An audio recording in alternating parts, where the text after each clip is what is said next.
Assalamualaikum warahmatullahi wabarakatuh. Saya Vanessa, perwakilan dari kelompok 10. Saya akan menyampaikan tentang strategi pemasaran bisnis online di era digital. Pada era modern ini, zaman makin berkembang dalam hal teknologi yang kita dapat lihat karena adanya smartphone. Dengan bantuan smartphone, kita dapat mengemukakan tren yang sedang naik daun seperti e-commerce yang sedang tren pasaran dunia atau sering disebut online shop. Online shop menyediakan berbagai kebutuhan seperti kebutuhan sekunder, primer, serta tersier. Bisnis online ini yang dapat kita lihat hanya dengan menggunakan smartphone saja. Dan siapapun bisa diakses. Biasanya, berjualan hanya dijalankan dengan berjualan di toko atau di pinggir jalan yang saling bernegosiasi. Namun, pada era zaman digital ini, masyarakat lebih memilih belanja di online shop karena mudah dan tidak harus repot untuk datang ke toko yang diinginkan. Apabila kita mempunyai skill memasarkan produk lewat internet, maka memiliki kesempatan untuk dapat memasarkan produk dan mendapatkan penghasilan melalui aplikasi yang kita miliki. Karena bisnis merupakan suatu usaha atau aktivitas yang dilakukan oleh individu maupun kelompok untuk mendapatkan laba, maka dengan cara memproduksi barang atau jasa untuk memenuhi keinginan konsumen. Bisnis online atau online shop, suatu usaha yang dipasarkan melalui internet dengan berbagai macam sehingga dapat menghasilkan keuntungan. Banyak sekali alternatif membuka bisnis online yang dapat dijalankan secara online ataupun offline.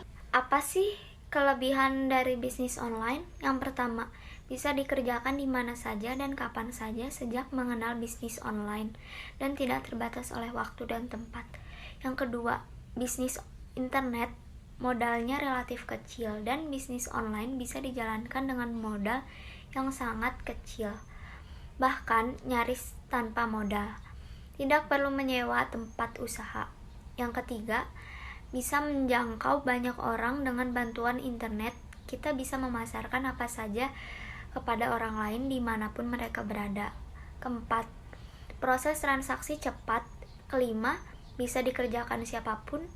Dan keenam, banyak model bisnisnya. Di bisnis online ada banyak sekali model bisnisnya. Kita bisa menghasilkan uang dari berbagai media melalui dari blog, media sosial, marketing, dan lain-lain. Salah satu contoh media sosial yang saat ini sedang digunakan untuk berbisnis adalah Instagram. Adapun kekurangan dari bisnis online yaitu untuk bisa menjalankan sebuah bisnis di internet, maka seseorang harus mempunyai pengetahuan dan skill yang memadai dan harus memiliki smartphone. Seiring dengan itu, persaingan pun semakin meningkat. Internet bisa mempertemukan banyak persaingan dari seluruh pelosok Nusantara. Lalu, sudah sering terjadi penipuan dengan mengatasnamakan peluang bisnis internet yang menguntungkan dan kasus penipuan ini masih terus terjadi hingga tahun ini. Selain kelebihan dan kekurangan bisnis online, ada juga tujuan dari pemasaran bisnis online yaitu yang pertama, untuk menaikkan biaya promosi. Kedua, untuk memantau respon konsumen. Ketiga, promosi bisa lebih menarik konsumen. Keempat, memudahkan konsumen dalam pembelian. Dan kelima, pelayanan 24 jam. Tujuan pemasaran online ini paling utama adalah untuk menaikkan penjualan dan menjangkau pasar lebih luas. Hal ini bisa menjadi strategi pemasaran yang cukup efektif dalam perdagangan digital. Buatlah konten yang menarik agar produk bisa dikenal dan diingat dengan baik oleh para konsumen. Setelah mengetahui kelebihan, kekurangan, dan tujuan bisnis online, tentunya kita akan punya gambaran mengenai peluang keberhasilan dalam menjalankannya. Sekian dari saya, bila mana ada salah kata, mohon maaf dan terima kasih. Wassalamualaikum warahmatullahi wabarakatuh.